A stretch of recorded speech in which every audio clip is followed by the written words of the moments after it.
Good afternoon or good evening, y'all, and welcome back. This is segment 8 of the story of my life.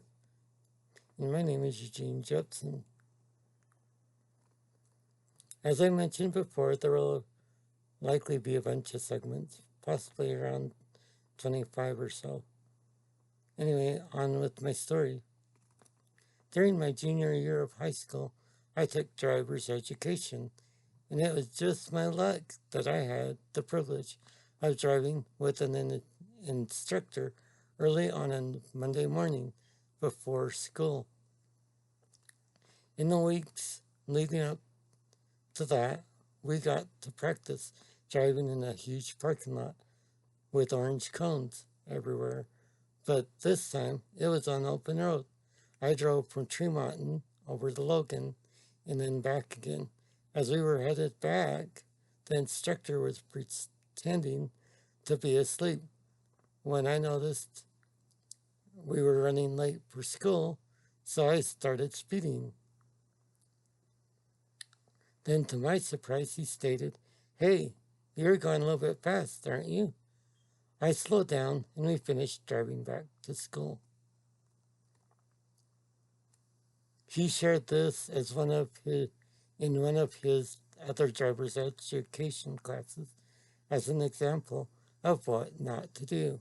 One of the kids in that class had told his parents that a kid from Park Valley had been speeding with the driver's ed instructor in the car.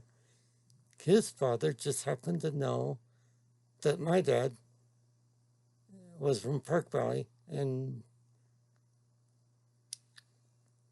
he worked at that call. And he told him of this experience. When I got home that weekend, my dad told me that he had heard a funny story that week and proceeded to tell me what he had heard. I surprisingly responded with, "Where did you hear that?" He told me and said that he wouldn't let me get my driver's license until I was 18, when I could get my own insurance and buy my own car.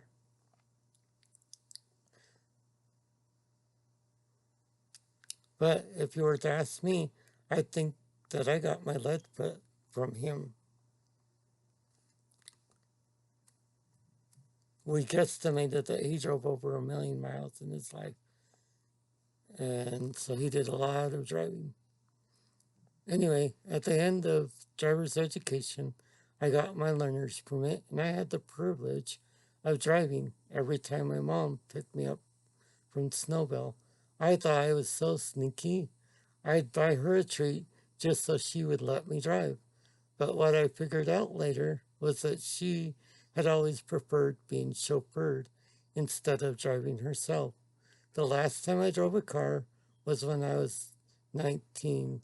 My legs stiffened up a bit to where I had a hard time changing my foot to another pedal, and I almost ran into a fence.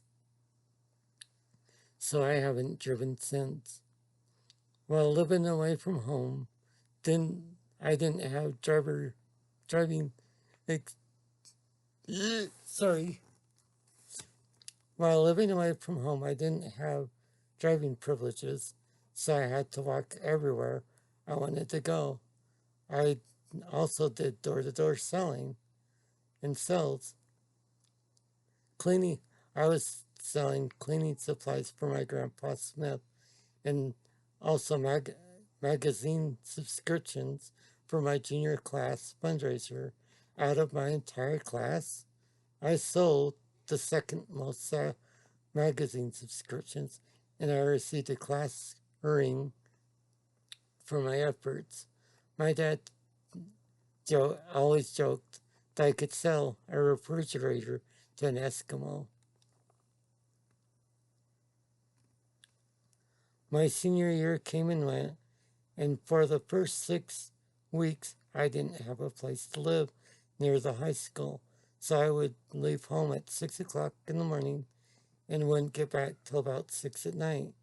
I soon found that I had to do my homework during the bus ride, because by the time I got home, I would be too exhausted and would sometimes collapse on the couch from exhaustion. I've always heard them say that hindsight is better than foresight, but had I known how hard that traveling would be on my body, I would have tried harder to find a better solution for staying close to town. One day, while I was sleeping in class, one of our substitute teachers, Diana Dutry, asked why I was so exhausted and sleeping in class, to which I responded that she would be too if she had to be on the road as much as I was. That was when she offered me a place to live until we could find a more suitable solution. That night, I went home, packed my belongings into a box, and brought them to school with me the next day. Her family and two others, Brad and Christy Palmer, and Glenn and Thelma Manning's families, housed me for for the rest of my senior year.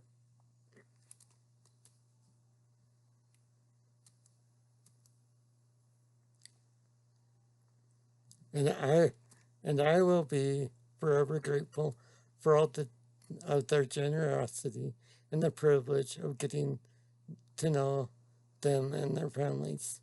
While living in Trumanton during the week, I still continued to walk everywhere I wanted to go. Sometimes I would walk to school if I missed the bus. And then, after school, down to downtown Trumanton, which was at least a couple miles away. Even after walking that far, I'd still worked out lifting weights and jogging on the treadmill. This had quite the adverse effect on my legs, though, and it didn't help my muscles as much as I thought it would. Instead, my legs started swelling, and it got too uncomfortable for me to sit on a regular chair, so the school district provided me with a padded office chair with wheels. In between classes, a friend and I were playing around, and while I was sitting in the chair, he would push me down the hall as fast as he could. He took a corner way too fast, and as he did, my body went straight instead of turning, and I slid off the chair and onto the floor. As my condition worsened, I ended up having to stand on my feet all day and even stood against the wall at night to sleep because it was too uncomfortable for me to lay down. If anything, this didn't help my mobility at all and made it even worse. But I started walking with a cane for stability by the end of my senior year. I also found out I had to wear a leather glove, kind of like a golf glove, on my hand because I would get calluses.